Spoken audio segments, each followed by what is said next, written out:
Imagine a concept that bridges ancient mysticism and modern spirituality, sparking debates and curiosity among believers and skeptics alike. Reincarnation, the idea that the soul transmigrates into a new life after death, has captivated human imagination for millennia. But what happens when this Eastern philosophy meets the foundational teachings of Christianity? Can these two seemingly disparate worldviews coexist, or are they eternally at odds? In this article, we'll embark on a journey to explore the intriguing relationship between reincarnation and Christianity. We'll delve into biblical interpretations, historical perspectives, and theological debates that surround this complex topic. Whether you're a devout Christian, a spiritual seeker, or simply curious about the intersection of faith and philosophy, this exploration promises to shed new light on the mysteries of life, death, and what lies beyond.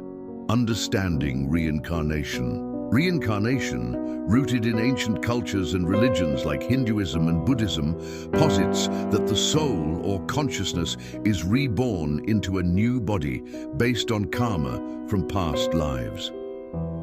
This cycle of birth, death, and rebirth continues until spiritual liberation is achieved.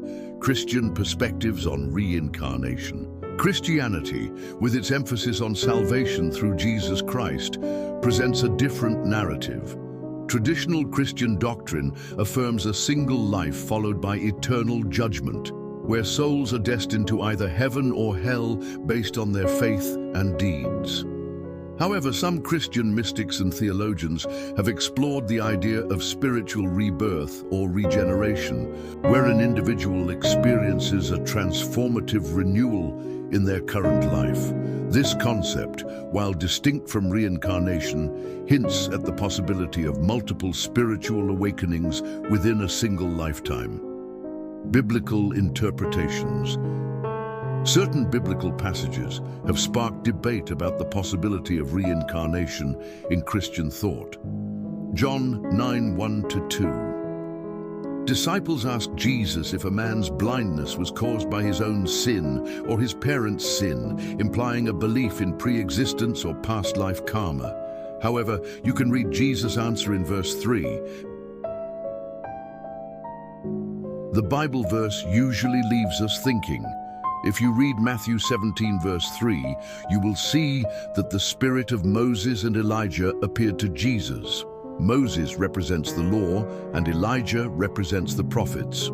And according to the Bible, John was described as the greatest prophet, which means that John was a different person from Elijah, but he was a prophet like Elijah and Moses. Historical and theological debates. Throughout history, Christian theologians have largely rejected reincarnation due to its perceived incompatibility with core Christian doctrines like resurrection and salvation through Christ. The early church fathers, such as Origen and Augustine, critiqued reincarnation for undermining the significance of Christ's sacrifice and the final judgment. Despite this, some modern Christian thinkers and spiritual movements are re-examining reincarnation through the lens of universal salvation and the potential for post-mortem spiritual growth. Conclusion. The relationship between reincarnation and Christianity is multifaceted and thought-provoking. While traditional Christian teachings emphasize a linear view of life and afterlife, the concept of reincarnation introduces intriguing possibilities for spiritual evolution and growth. As we continue to explore the mysteries of existence, the dialogue between reincarnation and Christianity invites us to reflect on the nature of the soul, the purpose of life, and the boundless love of the divine God.